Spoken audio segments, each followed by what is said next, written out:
ನಮಸ್ಕಾರ. ಕನ್ನಡದ ವಾಹಿನಿ ವಿಸ್ಮಯವಾಣಿ ಯೂಟ್ಯೂಬ್ ಚಾನೆಲ್ಗೆ ತಮ್ಮೆಲ್ಲರಿಗೂ ಸ್ವಾಗತ.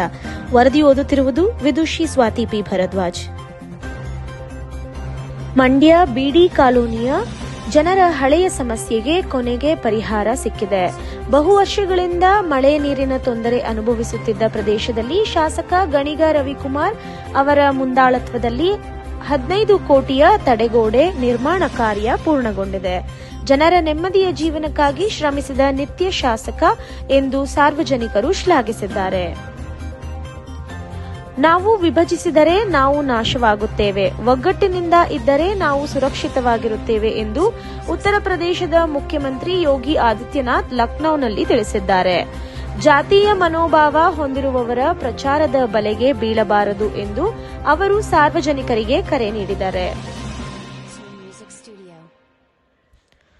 ಕೆಆರ್ಪೇಟೆ ಟಿಎಪಿಸಿಎಂಎಸ್ ಸಂಸ್ಥೆಯ ನೂತನ ಅಧ್ಯಕ್ಷರಾಗಿ ಯುವ ಜೆಡಿಎಸ್ ನಾಯಕ ತಿನೇರ್ನಹಳ್ಳಿ ಟಿ ಬಲದೇವ್ ಮತ್ತು ಉಪಾಧ್ಯಕ್ಷರಾಗಿ ಬಂಡಿಹೊಳೆ ಲತಾಮಣಿ ಮಂಜುನಾಥ್ ಅವಿರೋಧವಾಗಿ ಆಯ್ಕೆಯಾಗಿದ್ದಾರೆ.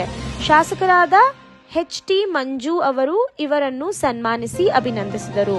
ನೂತನ ಅಧ್ಯಕ್ಷರು ಸಂಸ್ಥೆಯ ಸಮಗ್ರಾಭಿವೃದ್ಧಿಗೆ ನಿಷ್ಠೆಯಿಂದ ಶ್ರಮಿಸುವ ಭರವಸೆ ನೀಡಿದರು. ಸಿಂಧನೂರು ಪರಿಸರ ಜಾಗೃತಿಯನ್ನು ಉತ್ತೇಜಿಸಿ ಮಾಲಿನ್ಯ ಮುಕ್ತ ಕರ್ನಾಟಕ ನಿರ್ಮಾಣದ ಕಾರ್ಯದಲ್ಲಿ ತೊಡಗಿರುವ ವನಸಿರಿ ಫೌಂಡೇಶನ್ ಸಂಸ್ಥೆಗೆ ಇಂದಿರಾ ಪ್ರಿಯದರ್ಶಿನಿ ಪರಿಸರ ಪ್ರಶಸ್ತಿ ಲಭಿಸಿದೆ. ಕರ್ನಾಟಕ ರಾಜ್ಯ ಮಾಲಿನ್ಯ ನಿಯಂತ್ರಣ ಮಂಡಳಿಯ 50ನೇ ಸುವರ್ಣ ಮಹೋತ್ಸವದಲ್ಲಿ ಸಚಿವ ಈಶ್ವರ್ ಖಂಡ್ರೆ ಮತ್ತು ಅಧ್ಯಕ್ಷ ಪಿಎಂ ನರೇಂದ್ರ ಸ್ವಾಮಿ ಅವರು ಪ್ರಶಸ್ತಿ ನೀಡಿ ಸನ್ಮಾನಿಸಿದರು.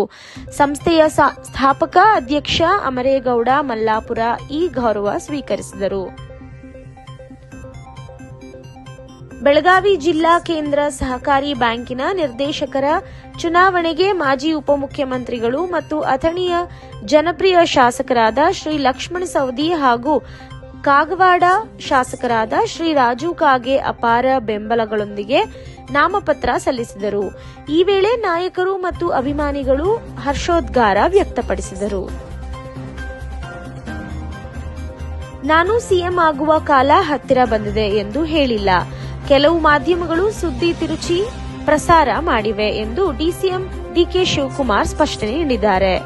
ಲಾಲ್ಬಾಗ್ನಲ್ಲಿ ನಡೆದ ಬೆಂಗಳೂರು ನಡಿಗೆ ಕಾರ್ಯಕ್ರಮದ ಬಳಿಕ ಮಾತನಾಡಿದ ಅವರು, ನನಗೆ ಯಾವ ಆತುರವೂ ಇಲ್ಲ. ನನ್ನ ಗುರಿ ಸ್ಪಷ್ಟವಾಗಿದೆ. ಸುಳ್ಳು ಸುದ್ದಿ ಪ್ರಸಾರ ಮಾಡಿದರೆ ಮಾನನಷ್ಟ ಮೊಕದ್ದಮೆ ಹಾಕಬೇಕಾಗುತ್ತದೆ ಎಂದು ಎಚ್ಚರಿಕೆ ನೀಡಿದ್ದಾರೆ. ದಾವಣಗೆರೆಯಲ್ಲಿ ನಿರಂತರ ಧಾರಾಕಾರ ಮಳೆಯಿಂದ ಮಾಯಗೊಂಡ ಕ್ಷೇತ್ರದ ಹಳ್ಳಿಗಳು ಜಲಾವೃತ ಆಗಿವೆ. ಕೆಂಗಾಪುರ ಹಳ್ಳ ತುಂಬಿ ಹರನಹಳ್ಳಿ ಕೆಂಗಾಪುರ ರಸ್ತೆ ಸಂಪರ್ಕ ಸಂಪೂರ್ಣ ಕಡಿತಗೊಂಡಿದೆ. ಈ ಮಾರ್ಗದಲ್ಲಿ ಪ್ರತಿದಿನ ಶಾಲಾ ವಾಹನಗಳು ಹಾಗೂ ಗ್ರಾಮಸ್ಥರು ಸಂಚಾರ ಮಾಡುತ್ತಿದ್ದರು. ಮಳೆ ಬಂದಾಗಲೆಲ್ಲ ಈ ಸಮಸ್ಯೆ ಮರುಕಳಿಸುತ್ತಿರುವ ಹಿನ್ನೆಲೆಯಲ್ಲಿ ಗ್ರಾಮಸ್ಥರು ಮೇಲ್ಸೇತುವೆ ನಿರ್ಮಾಣಕ್ಕೆ ಶಾಸಕರು ಮತ್ತು ಅಧಿಕಾರಿಗಳು ಕ್ರಮ ಕೈಗೊಳ್ಳಬೇಕು ಎಂದು ಮನವಿ ಮಾಡಿದ್ದಾರೆ.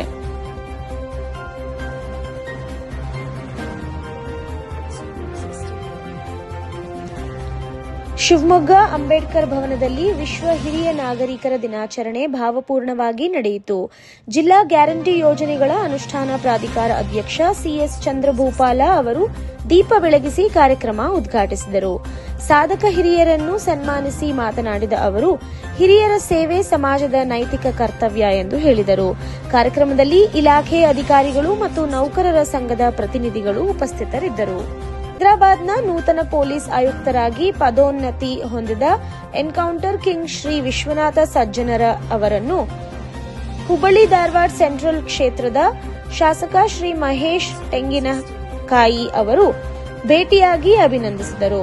ಈ ಸಂದರ್ಭದಲ್ಲಿ ಶ್ರೀ ಸಿದ್ದು ಕೊಟ್ಟೂರ ಶೆಟ್ಟರ ಹಾಗೂ ಶ್ರೀ ಈರಣ್ಣ ಸಜ್ಜನರ ಉಪಸ್ಥಿತರಿದ್ದರು. ದಾವಣಗೆರೆಯ ರಾಮನಗರದಲ್ಲಿ ಮಹಾನಗರ ಪಾಲಿಕೆಯ ಜಾಗದಲ್ಲಿ ನಿರ್ಮಿಸಲಾದ ಅನಧಿಕೃತ ಮನೆಗಳ ತೆರವಿಗೆ ತಹಸೀಲ್ದಾರ್ ಮುಂದಾದ ಸಂದರ್ಭದಲ್ಲಿ ಹೈಡ್ರಾಮಾ ನಡೆದಿದೆ. ಕೋರ್ಟ್ ಆದೇಶದ ಮೇರೆಗೆ ತೆರವು ಕಾರ್ಯ ಆರಂಭವಾಗುತ್ತಿದ್ದಂತೆಯೇ ಸ್ಥಳೀಯರು ಭಾರೀ ವಿರೋಧ ವ್ಯಕ್ತಪಡಿಸಿದ್ದಾರೆ. ಮಹಿಳೆಯರು ಜೆಸಿಬಿ ಮುಂದೆ ಮಲಗಿ ಪ್ರತಿಭಟನೆ ನಡೆಸಿದ್ದಾರೆ.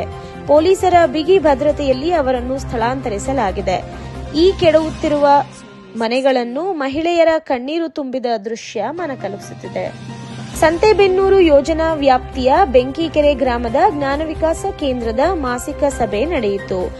ಸಭೆಯಲ್ಲಿ ಮೈಕಾಲೆ ಶಿಕ್ಷಣ ಪದ್ಧತಿ, ಗುರುಕುಲ ಶಿಕ್ಷಣ, ವಯಸ್ಕರ ಶಿಕ್ಷಣ ಹಾಗೂ ಸ್ಮಾರ್ಟ್ ತರಗತಿಗಳ ಕುರಿತಾಗಿ ಮಹಿಳಾ ಸದಸ್ಯರು ಚರ್ಚೆ ನಡೆಸಿದರು.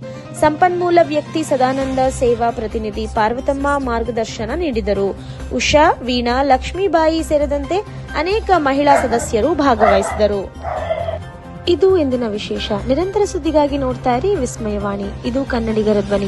ವರದಿ ಓದಿದವರು ವಿದುಷಿ ಸ್ವಾತಿ ಪಿ ಭರದ್ವಾಜ್.